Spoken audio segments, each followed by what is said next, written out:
Malapit na akong matapos.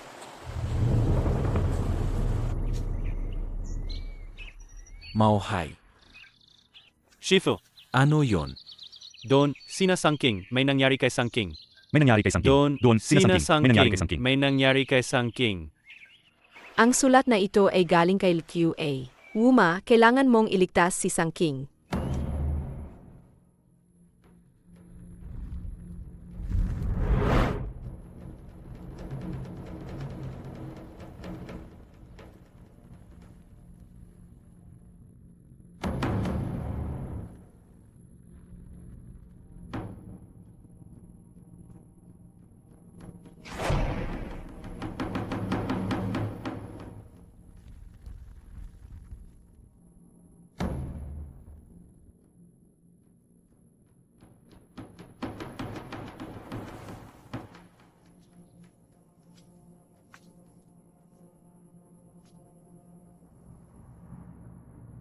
Bakit nasa kamay ko ang iyong babae? Pero hindi ka man lang kinakabahan. Kilala kita, hindi mo sasaktan si Sangking. Alam ko kung bakit mo dinukot si Sangking. Gusto mong pukawin ang galit ko para labanan kita. Pero nakalimutan mo ang tunay na esensya ng Kaichi. Ang pagiging balanse at hindi paglaban ang tunay na daan. Ang mahalaga ay ang payapang isip. Wala na si Chai Wei, apos na ang lahat. Ang QA na nakatayo sa harap mo ngayon ay isa lamang purong mandirigma. Gusto ko talagang malaman kung sino sa ating dalawa ang mananalo.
Hanggang dito na lang tayo.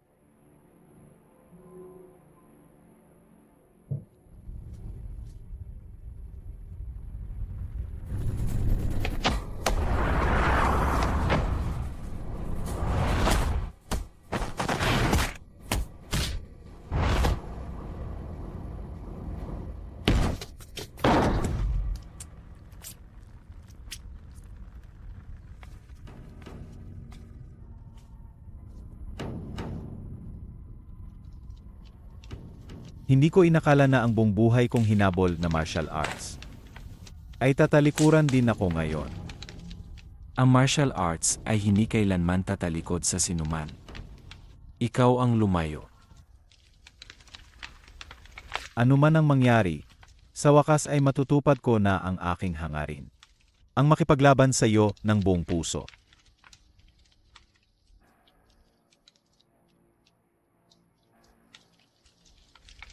Hindi ba ako, Silkyu wala kang karapatang mamatay sa kamay ko.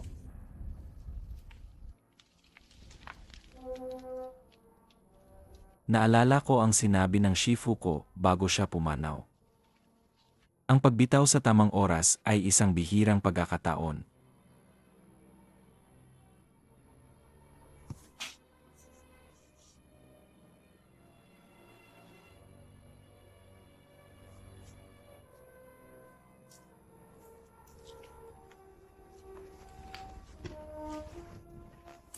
Buma,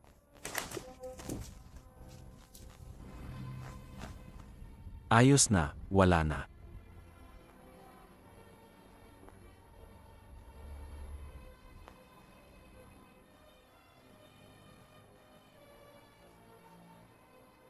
Ang mga bandido, bumalik na naman ang mga bandido.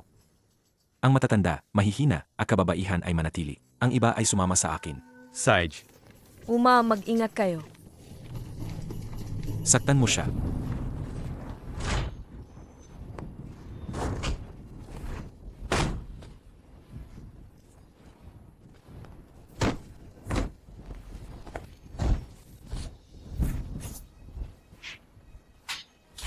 Sige, salakayin nyo. Dali, salakayin.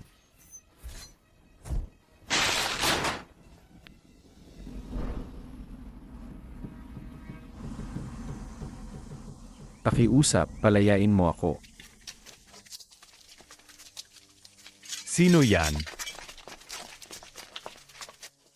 Pag-usapan natin ito, huwag kang magulo. Palayain mo muna si Master Ning. Palayain? Ibigay niyo agad ang lahat ng pera at pagkain sa inyong nayon. Kung hindi, patayin mo siya. Huwag kang magulo.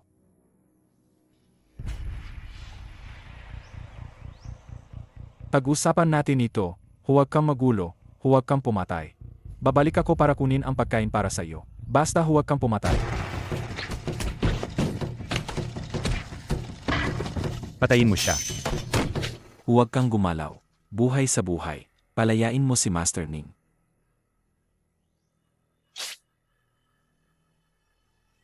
Dali, palayain agad.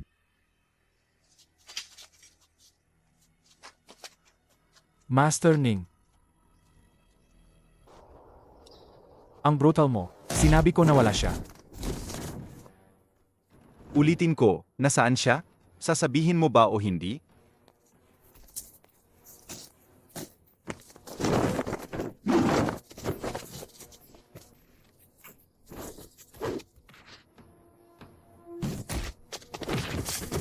Sabihin. Sabihin mo. Kung hindi ka magsasalita, babaliin ko ang braso mo. Huwag kang lumapit. Huwag kang lumapit. Asawa ko. Asawa ko, anong nangyari sa'yo?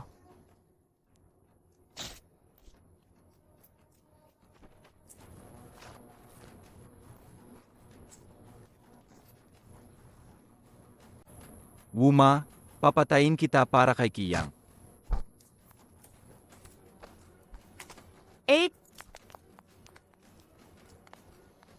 8 Kikiao, ate anong nangyari sa'yo?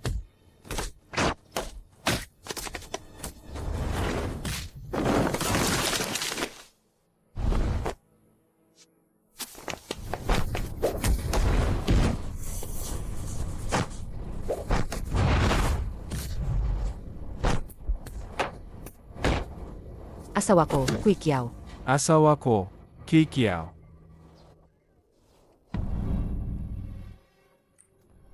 Icheong, papatayin kita. Huwag mo siyang patayin. Sinaktan niya si Kikiao. Walang mangyayari kahit patayin mo siya. Bilisan mo, tingnan mo si Kikiao. Sig.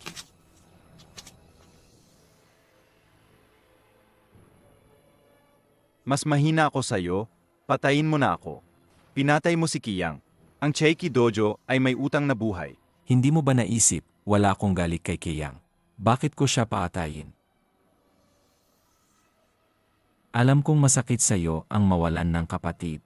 Pero bakit mo kailangang ibuhos ang sakit mo sa mga inosenteng tao? Ngayon, palalayain kita. Sana pagbalik mo, alamin mo ang katotohanan. At bitawan mo na ang galit sa lalong madaling panahon.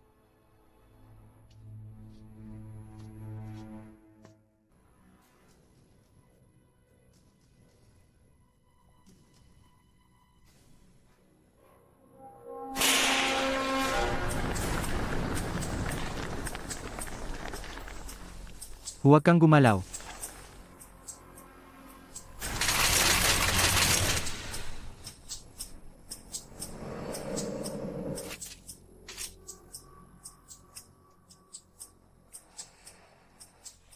Makiyang, sa tingin mo ba ang bilis ng iyong galaw ay mas mabilis kaysa sa baril? Kung may lakas ka ng loob, iputok mo. Ngayon, handa akong mamatay kasama niya. Akala mo ba siya lang ang may bihag? Meron din kami.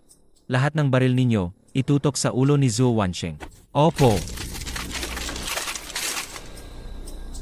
Kung may mangyaring masama kay Mayor Tsu, barilin ninyo agad ang ulo niya hanggang maging butas-butas. Opo. Ngayong gabi, hindi na kayo makakatakas. Kung pakakawalan mo ang mayor, ginagarantiya kong walang mangyayari kay Zhou Wansheng. Bibigyan kita ng pagkakataon. Kung kaya mong salagin ang 10 galaw ko, palalayain kita. Ang sinabi ng aking kapatid ay parang sinabi ko na rin. Tutuparin yan. Pag-isipan mong mabuti.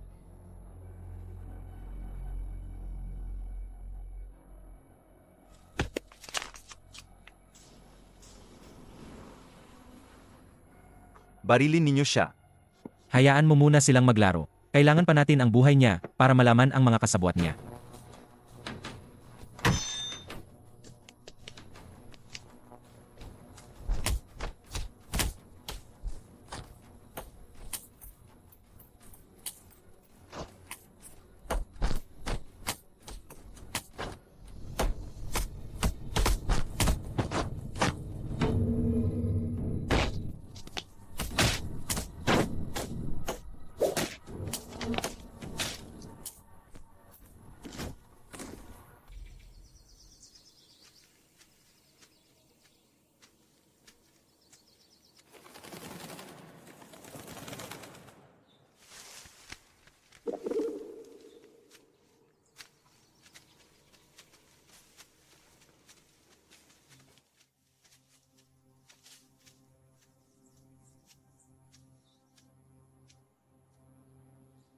Wumazay. Mukhang hindi mo talaga kayang bitawan ang galit mo.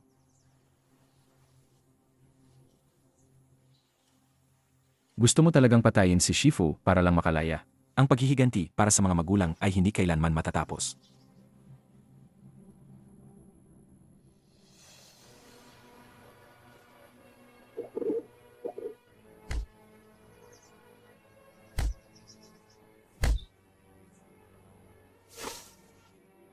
Ako, si Wuma, ay malinaw sa pagitan ng utang na loob at paghihiganti. Babayaran ko ang utang na loob at ipaghihiganti ang gali. Ang tatlong pagyuko na ito ay para sa iyo.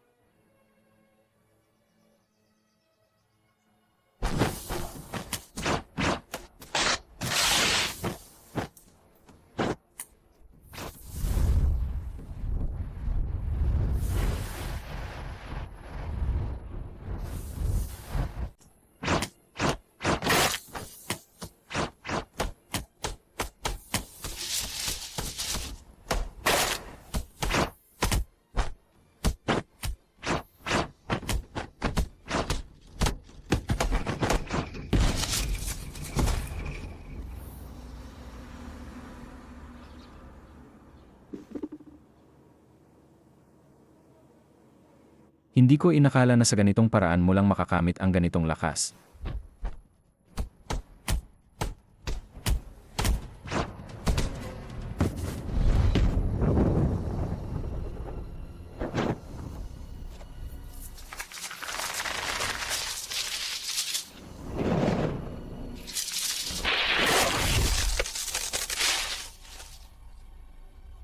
Shifu.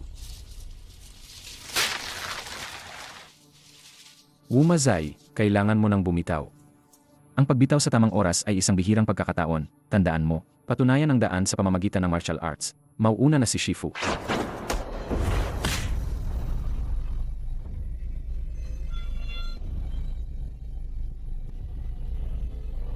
Wumazai.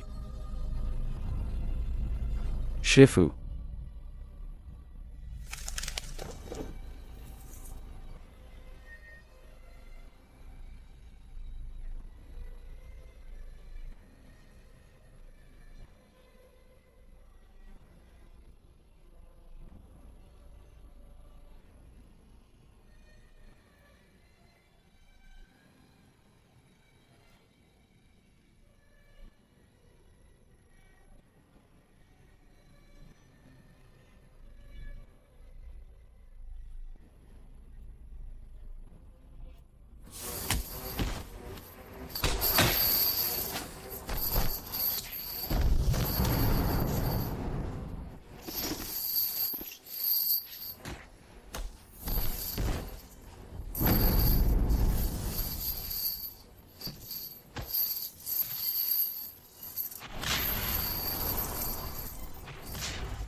Sino kayo?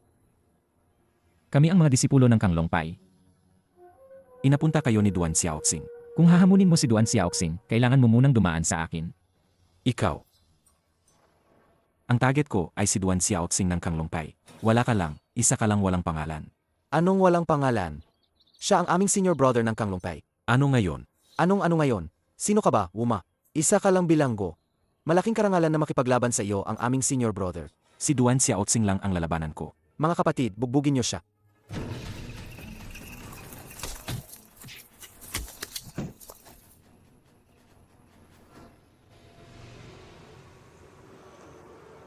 Hindi pa rin siya dumarating.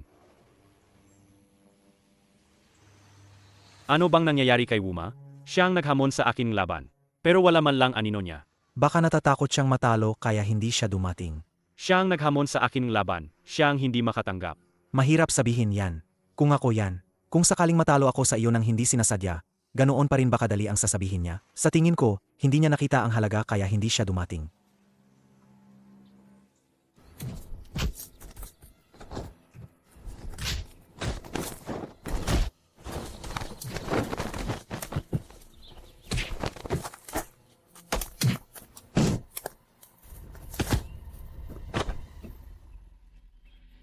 Ano ba kayo?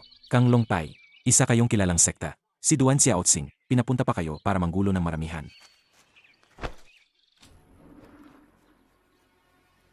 Duan Xiaoxing, lumabas ka. Duan Xiaoxing, kung matapang ka, lumabas ka. Ano? Duan Xiaoxing. Nasaan si Duan Xiaoxing? Palabasin mo siya at makipaglaban sa akin. Wala si Kuya Duan. Umalis ka na. Si Duan Xiaoxing ay duwag. Hindi siya makipaglaban sa akin ng harapan, kaya nagdadala siya ng mga taong atake sa akin.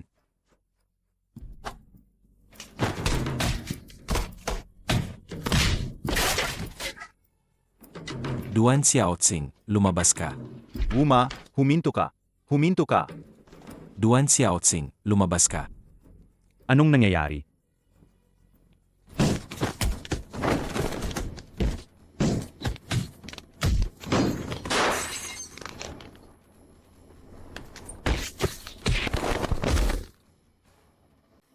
Duan Xiaoxing. Duan Xiaoxing. Nasaan si Duan Xiaoxing? Inimbitahan niya ako sa isang laban, tapos hindi siya sumipo. Ama, hindi pa natin natapos ang laban noon. Ayoko namang sabihin ng mga tao na swerte lang ako, kaya ko natalo si Duan Xiaoxing. Ganoon ba kahalaga sa iyo na talunin siya? Kung hindi malalaman kung sino ang panalo, kung sino ang mas malakas, bakit pa tayo lalaban? May panahon na inakala ko rin na ako ang pinakamalakas, na wala akong katapa. Hanggang sa nakipaglaban ako sa iyong Shifu, doon ko lang nalaman na may mas malakas pa pala. Siyempre, hindi mo matatalo ang Shifu ko. Gayon din, hindi ako matatalo ni Duan Xiaoxing. Doon ka nagkakamali. Hindi ko pinapanigan ang anak ko. Pero sa lakas mo, hindi mo siya matatalo. Kung sino ang mananalo, walang saysay ang salita.